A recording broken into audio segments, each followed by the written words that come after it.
C1 ನೋಡ್ಬೋದು ಇಲ್ಲಿ answer the following questions in 2 or 3 sentences each. ಮೊದಲನೇ ಪ್ರಶ್ನೆ ನೋಡೋಣ. Where did Prem and his family live? ಇಲ್ಲಿ ನೋಡ್ಬೋದು ಆನ್ಸರನ್ನು. Prem and his family lived in a small village near Bandipur forest. ಎರಡನೇ ಪ್ರಶ್ನೆ ವೈ ವಾಸ್ ಪ್ರೇಮ್ ಸ್ಯಾಡ್? ಇಲ್ಲಿ ನೋಡ್ಬೋದು Prem was sad because he heard that many trees in the forest will be cut down. ಇನ್ನು ಮೂರನೇ ಪ್ರಶ್ನೆ what did Prem and his friend Nasreen do to solve the problem? ಇಲ್ಲಿ answer ನೋಡ್ತಾ ಹೋಗ್ಬೋದು ತಾವು ಕೂಡ.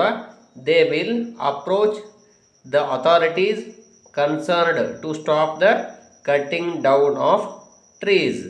ಇನ್ನು ನೆಕ್ಸ್ಟ್ ಪ್ರಶ್ನೆ ನಾಲ್ಕನೇದು ನೋಡ್ಬೋದು ಇಲ್ಲಿ whom did they write the letter to? ಇಲ್ಲಿ ನೋಡ್ಬೋದು they wrote the letter to the president of Gram Sabha. ಇನ್ನು ಐದನೇ ಪ್ರಶ್ನೆ what was the complaint about? The complaint about to stop the cutting down the trees in the forest. ಅಂದರೆ ಇಲ್ಲಿ ಆ ಕಾಡಿನಲ್ಲಿರುವಂತಹ ಮರಗಳನ್ನು ಕಡಿಬಾರ್ದು ಅಂತ ಹೇಳಿ ಅವರು ಕಂಪ್ಲೇಂಟನ್ನು ಕೊಟ್ಟಿದ್ರು. The complaint about to stop the cutting down the trees in the forest. ಆರನೇ ಪ್ರಶ್ನೆ ಹೂ ಸೈನ್ಡ್ ದ ಕಂಪ್ಲೇಂಟ್? ಆ ಕಂಪ್ಲೇಂಟಿಗೆ ಯಾರು ಸೈನ್ ಮಾಡಿದ್ರು? His parents, friends and local community members.